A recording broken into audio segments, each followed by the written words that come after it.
Hace unos años estuvimos en Isla de Pascua, también conocido como Rapa Nui, esa isla mítica que está en el medio del océano y que es territorio de Chile.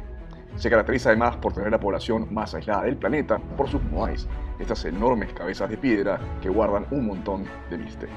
Ahí me pasó algo bastante particular. Cuando decía que era peruano, sentía que algunas personas tenían cierto recelo. Como los Rapa Nui son un pueblo orgulloso y sensible, no me lo tomé personal, pero como seguía pasando, le pregunté a mi guía y anfitrión chileno si es que tenía alguna justificación lo que me parecía que estaba pasando.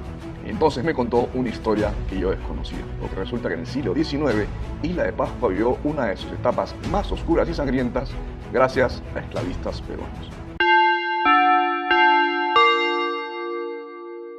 Rapa Nui fue inicialmente habitada en 1200 por polinesios que crearon una cultura basada en sus moais y en el sistema de escritura llamado Rongo Rongo, muy avanzado para esa época y esa parte del planeta. Sin embargo, Isla de Pascua experimentó un desastre ecológico debido a la deforestación y a la sobreexplotación de sus recursos que eran muy escasos. La falta de madera significaba que no podían tener balsas, la falta de balsas significaba que no podían pescar.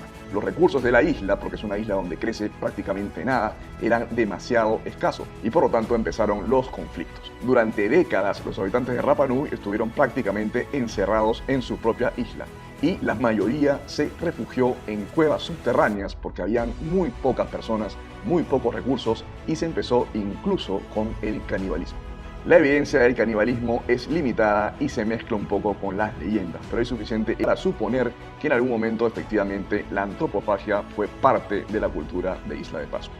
Mientras tanto, en la década de 1860, el Perú vivía un boom económico basado en explotación del guano. Pero con la abolición de la esclavitud de los negros y el rechazo creciente de los culís chinos, como pueden ver en nuestro episodio del barrio chino, empezaron a necesitar los grandes empresarios y hacendados peruanos de mano de obra, como siempre, barata. Sin embargo, estos hacendados peruanos, en vez de recurrir a contrataciones legítimas, tanto para las islas guaneras como para la agricultura, decidieron tomar decisiones mucho más rápidas y despiadadas. En 1862 sale una flota de 8 barcos desde el Callao al mando del esclavista Joan Maristany con rumbo a Isla de Pascua. Su objetivo era capturar a los isleños y llevarlos de vuelta como esclavos al Perú. Utilizando técnicas engañosas y brutales, capturaron nada menos que a 1.400 Rapa Nuis, más de la mitad de la población de la isla. En el proceso mataron mucha gente y además quemaron sus casas. El dolor y el sufrimiento que causó esta acción no pueden ser subestimados y explican de alguna manera ese resentimiento que todavía se tiene con los peruanos.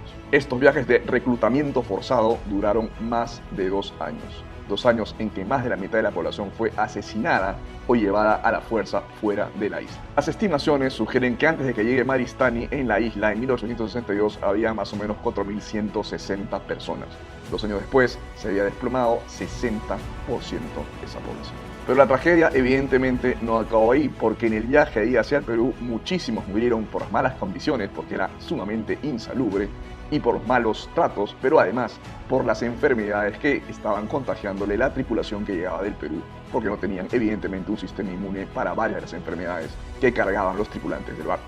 Aquellos que sobrevivieron la travesía llegaron al Perú igualmente en condiciones terribles. Aunque estaba disfrazado de reclutamiento voluntario, evidentemente esta trata era demasiado obvia para el resto del mundo, así que los peruanos tuvieron que ceder ante las presiones diplomáticas de los ingleses, los franceses y el Vaticano para repatriar a los pascuenses. Pero no les fue mucho mejor. Naves sobrecargadas y pestíferas regresaron con su cargamento humano enfermo y moribundo de vuelta a la Polinesia. El resultado fue catastrófico para la despoblación de la isla porque muchos de los que volvieron con enfermedades como la viruela y causaron todavía más muerte en la isla, un total desastre. Pero esto no quedó ahí, porque evidentemente lo que tenían que enfrentar ahora era una ausencia de población masculina en Rapa Nui. Esto significó que las tareas tradicionales, como la recolección de alimentos, tuvieron que ser reasignadas, suspendiendo las leyes que prohibían el adulterio e incentivando la inmigración masculina hacia la isla. O sea, además un cambio cultural enorme. Al mismo tiempo, el trauma de la experiencia peruana hizo que se incentivara el cristianismo en la isla, socavando aún más las estructuras tradicionales de poder. Tanto así que cuando los misioneros llegaron en 1864 a la isla, ellos mismos escribieron que lo que habían encontrado era simplemente las ruinas de una civilización, porque el caos que había llegado y que se había formado en la sociedad era irreparable. Tras haber colapsado el viejo sistema político y social, firma un tratado con Chile en el que este país adopta como parte de su territorio a Isla de Pascua.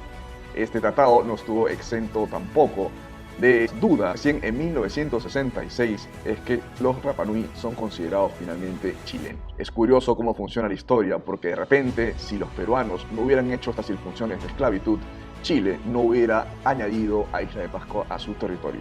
Quién sabe lo que hubiera pasado. La historia de Isla de Pascua no solamente es una historia de la resiliencia humana, sino también una advertencia en cuanto a la codicia y el colonialismo y hasta dónde nos pueden llevar. Y también nos hace ver que son los ganadores los que cuentan la historia y que las partes oscuras de la historia de un país muchas veces son ocultas o miradas por encima. Pero mientras los moais sigan de pie, serán un recordatorio silente pero poderoso de la rica y a veces dolorosa historia que Rapa Nui ha soportado y superado. Si te interesa más contenido como este sobre el lado B de la historia, recuerda suscribirte, poner un like, comentar y seguirnos. Soy JL Pastor de 3 Travel Bloggers y esto es Viajando se aprende.